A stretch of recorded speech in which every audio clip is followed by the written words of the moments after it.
guys, welcome back to my YouTube channel. And if you are new, you're welcome. Thank you for tuning in, and I do hope you find reasons to like this video and subscribe to my channel. So here with me I have Dr. Sam. I'll just let him briefly introduce himself. I'm Chijoka Sam. So that's okay. I don't want to go further. Yeah, okay. So today we'll be talking about culture shocks we have both encountered in the Philippines. From the word culture shocks. Sorry about the dogs. I don't know why they've chose violence this night, but it's part of it. Culture shocks are stuff that we never really encountered in our countries or we never heard of before until we came to the Philippines. So Dr. Sam will be listing his first culture shock. Okay, my first culture shock was when I arrived in Philippines. After I left the airport and I was going into the city, I came across the jeepney. So when I saw the kind of buses, the way they were moving, the noise, and I was like, "What? What is this?" So I was eager to take a ride on it. The first time I just lodged into the hotel, and after I finished everything I was supposed to do and I left, so I actually relocated to the city where I'm supposed to study, and that was back then in Manila, so in Luzon. So one of the days I tried to go into the jeepney to see how it looks like. So they asked me, "Where are you going?" I said, "I don't know, but I just want to enter and I want to take a ride." So they were all looking at me, and the most interesting thing is the city where I went. There were just very few foreigners, blacks, and they're not up to five. Then that's in if I have to be specific, vegan also. So in Ilokoso. So they were like, "Wow, you want to take the jeepney?" I said yes, and I took the ride, but it was fun anyway. I can feel the breeze and the cruisiness in it, and it was quite interesting. But I was surprised at first to get into it because I've not seen it and I haven't experienced it. So the first time I tried it, it was fun. And the second one was still on transport, tricycle. Like in our country, Nigeria, we have motorcycles, and there is nothing like tricycle on it. If you want to have the tricycle, there is one we call the Indian-made Bajaj tricycle. But in Nigeria, we call it keke napep. So it's covered and it's a bit cozy. But the one I found in Philippines at first was a tricycle, where it's a normal motorcycle, and then there's something built outside. So you have to go in like sorry to say, like a dog that's trying to go into the cage. And I was not comfortable at all riding that. And in that city there was no taxi. So sometimes you're compelled to take the jeepney, the tricycle. But at the time I began to familiarize myself and I got accustomed to it. But at first, I was shocked at it. But it's a nice experience anyway. Actually, I can also relate to jeepney. Like the first time I saw jeepney as well, I was like, Omo, this one looks like a train, looks like a bus, and it's metal. I couldn't really understand how it was built and how it worked. But the first time I rode a jeepney, it was very hilarious because normally when you get to your location, you say a word, "Gailang," I think, to signify the driver that he should stop. But I don't know, when I got there, I started shouting, "Stop!" I was like, "Stop!"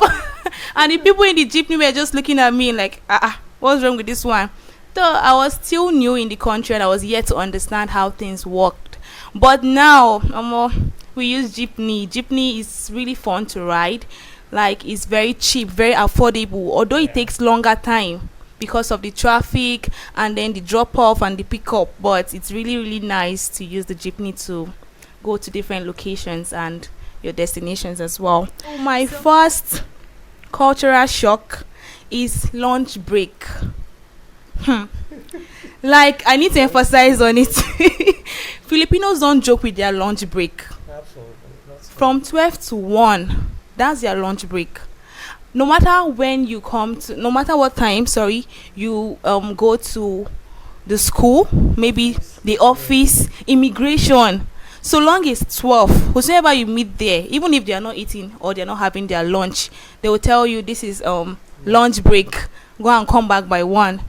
So even if you are at home and probably you have to go to the school or to the immigration, and then you just notice that it's almost 12, you will just have to sit down, settle down, because if you go there, they won't answer you. You have to go by 2.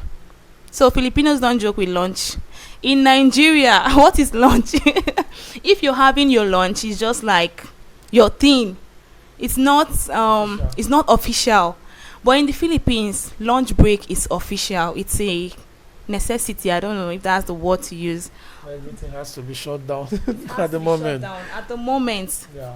for people to have their lunch. I think it's the same thing with me. At first, when I came, I wasn't finding it funny because most times when you want to go to school or you want to do something, and they will tell you, "Why did you come this lunch time? You have to stay back." So I was like, "What are these guys? What do you mean?" In Nigeria, in fact, I don't even know what's lunch. You just eat your lunch and you continue. You can be in your office, but I knew it's part of life, and that's how it is. And with time, we got acclimatized to it, and it became part of life. So once it's lunch, you know it's lunch. And even with the foreigners, sometimes when we are doing something, we just know, okay, it's lunchtime.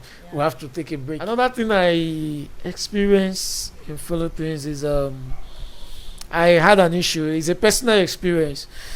A way of getting attention. Maybe when you want to call someone and you want to greet and you don't know the person, and then in Nigeria sometimes, especially when it's the guys, you can just say "Sss, sss." You just make that hit sound, and automatically the person gets attention. Whoever is there will have to look back, and then you can know who is calling. So I happened to go into a restaurant and someone's money fell down, and I don't know the person, and I didn't want to touch the money. So fortunately, it's the manager of the restaurant. So I was looking at him, and the money fell, and every other person was looking. So I wanted to call his attention or come and get the money. So I said, "Shh, shh," because then I didn't know what is amigo. I didn't know what was my friend. I just said, "Shh, shh," and he looked at me with disgust, and he was, "How dare you? What?" And yeah, it's an insult. I didn't understand, and I pointed at his money. I said, "Get your money." Ordinarily in Nigeria, once you do it, the person will look, and sometimes they can even come close. Okay, what's the problem? So he looked at me with disgust, and I knew he wasn't happy.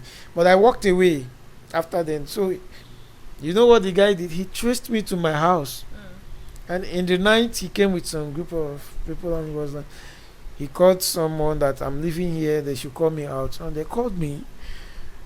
And he looked at me and he said, why he came here, he's not happy with me, that I refer to him as a dog. That in Philippines, when you make such sound, it's for dog. I was like, wait a minute, what do you mean? Hold up. Wait a minute. Something ain't right. I don't even know what you're talking about. He said, yes, you called me like a dog, you addressed me as a dog. I said, how did I address you as a dog? How do you address? He said, I made shh, shh, shh. And then I realized, I said, oh, sorry, I don't know. It's part of greeting in Nigeria, or a way of getting an attention to someone you don't know his name. He said they don't do that in Philippines. You try it, they can kill you. And right now he's so angry with me. And at that time, I knew there is a cultural difference playing out. I have to take the fall, and I have to apologize. Even when I was trying to do good and he has picked his money that would have got lost in his shop, I apologized and I said, I'm sorry. I didn't know. So, what do I call you next time? He said, if I can just say amigo, or I can just walk up to him and touch him. I said, In Nigeria, you don't Nigeria, touch you don't do someone just that. like that. You keep, Yeah. You have to know the person. you have to know the person before you touch. He said, okay, but he has forgiven me, and then from today we'll become friends. And I said, okay, no problem. But within me, I was still scared. So one of the days he saw me. He said, can I get your number? I didn't give him my number. He came back again. He apologized and he told me, can we go out for lunch? I said, okay. But before I left, I told my neighbors, I'm going out to so place, and please, in case anything happens, this is it, this is the number. Yes. Yeah. And I went to the lunch, and my dear, it was a sumptuous meal. Like, we became friends. I had fun. Yeah. So after then, I go to his restaurant, I eat, we talk. His children became my friends and wife. So we were more close, and at least I learned. Yeah. I learned something there that you don't address Filipinos with if you don't know his name, you can walk up to him. Okay. So that's one of it. Another thing I came to understand is about their diet. Yeah. So I'm sorry, Filipinos watching this, but I have to say it. Yeah. Is the rice. Yes. In Nigeria, rice is one of our most treasured or cherished delicacy, but it's not eaten Often. often like the Yeah. way it's celebrated in Philippines. Philippines. Rice in Nigeria is mostly Sundays. Sundays or Christmas, celebration, Christmas on Sarah. special occasions. Yeah. Although sometimes in the family you can still, when you have the appetite and you make it, it's part of our food, but it's not the same way. So if I have to go deeper in Nigeria, for me personally, if I have to eat rice, it's either I go for wedding, I attended a wedding, burial, or any form of Program at the celebrations, church. yeah, or program in the church. But when I came to Philippines, the first time I got there, I saw the menu. I was like, wow, there's no other thing here. It's just rice, adobo, chicken adobo, pork, chicken sisig, and oh my god, All rice. everything rice. I said, okay, just give me white rice because I know in Nigeria we have white rice Yeah. and stew. Just whatever you want to give me, just give me. And since that day to today, here we are. We are still Yeah, eating we are. rice. And we are rocking it, and it has become part of us. Yes. You cannot say no. But when we are in Nigeria, you can eat rice with and you complain. Mhm. Well, I can't eat rice again. I'm just eating rice. So those are one of the things we experience in Philippines. But it's actually fun. Yes. Like rice is you hardly go a week without eating rice, like maybe 3 times in the Philippines. Not just in a week. In a A week. day. A day. Yeah. If you try in a day, Let's say keep it, then you are good to go. you're good to go actually. Because it's kind of like a main dish. There's no restaurant that you probably enter or visit and maybe ask for their menu that you will not see rice. It's a main dish. Okay, well, we are eating the rice and we are getting fat. Another thing that shocked me when I came to the Philippines is their weather. It's not predictable. I really don't know for others. What about you? Same. Because it can rain today, rain heavily, and the next day it will be very sunny. Like the sun will be hitting your head and you'll be like, oh, was it not just yesterday it rained? It's really, really confusing. That's the same thing. And sometimes the kind of weather, there's one they call a typhoon. Typhoon, yes. I've never experienced that in Nigeria. So Nigeria. You even it- get an SMS yes. warning you that there's a typhoon going on. There's one I experienced in 2016. They call it Typhoon Lawing. It's one of the worst nightmares in my life I've experienced. The buildings, in fact, the wind alone can sweep you off, you fall down. So when I experienced that in 2016, till now, I still when I hear the name typhoon, I still refer back to that and I get scared. So it's part of the experiences I have, and that is quite scary. It's really, really It's quite scary. But I still give it up to their government. They're always on top of the situations, and kudos to them. They try to make up for their citizens. Something else that really shocked me when I came to the Philippines is how time conscious they are. If a Filipino tells you that they are closing their shop by 6, Believe me, if you go there 556, he won't sell 18 to you. But in Nigeria, when they see customers, they are so eager. They want to sell. You won't buy. Customer satisfaction. Oh, no worry. At a close shop, but I will remove the stuff. I will sell it to you. But in the Philippines, the security man will tell you we are closed. You are seeing the store open. Oh, maybe they are probably just closing the windows or clearing the store to close it, but it's still opened. But they won't sell anything to you. They will tell you they close by this time. They are really, really time conscious. Anywhere you go, to the mall, the supermarket, the pharmacies, they are all very, very time conscious. Unlike in Nigeria. In Nigeria, an Igbo man can raise leg, business, money, ego. So they will raise leg for you. But it's really, really different. Yeah, it's really, really different. Customers are always right in Nigeria. So in Nigeria, so long you're bringing money, so long the money is coming out, you're right. I don't know if you also experience this thing, but their sugar consumption is very high. That's true. I got to notice that when I try to eat their food. Sorry, guys. I noticed that most of their, including rice, there was sugar in it. And I was like, these are carbohydrates, and why is sugar still on it? They told me we eat sugar a lot, and sometimes you don't have option. You have to join them and eat it. And when you finish eating, you go home and you pray and you try to do workout. I say, God, just flush out the sugar. Flush it out. Yeah. So that's one of the things. And then another thing I noticed in their food is chili or pepper, hot food consumption. Yeah. In Nigeria, a typical Nigerian cannot eat the food without spicy or hot pepper. We call it pepperish food. Yes. Or pepper soup. So when I made a food one time in the Philippines, and I invited a Filipino to come and taste it, and he tried our food. Like, oh, spicy. And he was blowing his mouth. I said, God, I'm so scared. What did I do? I had to go to my fridge, get an ice block, and start giving him water. And he was like, I can't eat anymore. I said, but this is just a little thing in Nigeria. When you get to Nigeria, you see maybe you just need to go to the Yoruba part of Nigeria, and then you taste their food. So this was a kind of cultural differences and shock I observed, and I was like, so they don't eat hot food here. Yeah. So whenever I invite my friend to come over, he was like, I don't want to eat hot food anymore. I said, okay, I didn't add any. So for me, I just want to please him, but I will not make it hot anymore. Yeah. Some Filipinos do eat spicy food, but it's kind of like they're very rare. Maybe 1 in 50 Filipinos. I don't know. Exactly. Because I've met some, they will try our food and they'll be like, oh, nice. Back in my former house, our caretaker, he was living in the same compound, both his wife and his child. So whenever we cook, maybe during Christmas or during a birthday celebration, we normally do give them the food. But at the end of the day, we see just the wife eating it.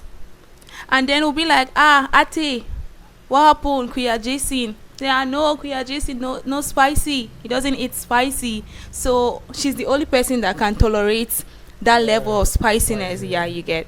So something else I noticed is karaoke. Filipinos and singing, like, I don't know. Yes, they are very, very, very, like, Filipinos are very, very gifted when it comes to singing. Just clear out for them. They are very good at singing, I mean to say. And they have a lot of karaoke's. You might just be sleeping on a Saturday morning, and the next thing that will wake you up is "Don't Break My Heart," and it will be so loud. So even in residences, they allow karaoke's. It was really, really shocking to me. It was surprising to me when I got to know about this. It's allowed. You can sing. You can open a karaoke. You can sing any time of the day. Not until the pandemic, though. They stopped it because people had to work from home. But let's go back to how it used to be. Karaoke was kind of like a norm, and it was really, really shocking to me. Something else is the drinking of pork blood. Now that one really shocked me. That's in pidgin. It really, really did shock me. In Nigeria, some people don't even eat pork itself. some people don't. They kind of like, no, it's dirty, abi it's filthy. I don't know. That's Exactly. some people's belief, and some people kind of like eat it maybe once in a while. But in the Philippines, pork is also part of their main dish. Celebrated meal. It is celebrated meal actually, and again they do drink the blood of the pork. Dr. Sam, Yeah. any experience on this note? Yeah, I experienced that in one of the markets, carbon market. I could remember one of the days I tried getting some meat, beef. So I saw them killing the pork and they turned the blood in a container and I was looking at them and I saw them group of guys around there. They were without cooking the blood, they were just drinking it and I was, could this be a ritual or what? And I asked the guy, he said, no, it's fun. Maybe I should just go and try it. I said, no, I can. I said, this is not done in Nigeria. You can't just drink blood just like that. Any animal. Any animal. Maybe you can cook it if you have to, but you cannot just be drinking. In Nigeria, when you do this kind of thing, it's assumed is ritual. Fetish, yeah. Yeah, fetish. But when I asked the Filipino, he said it's just a normal thing. It's fun, and they were taking it with some of their alcohol, Emperado. Wow. I was surprised. So even the brain, though maybe some other people I can say in Nigeria, but I've not experienced Nigerians eating the brain of a pork. Maybe you can eat the meat and but the brain. So I saw them mixing everything and then they were eating. At first I got disgusted, but you have to accept them the way they are, and that's a culture. It's their culture. Yeah, It's their so own way of life. you have to accept it.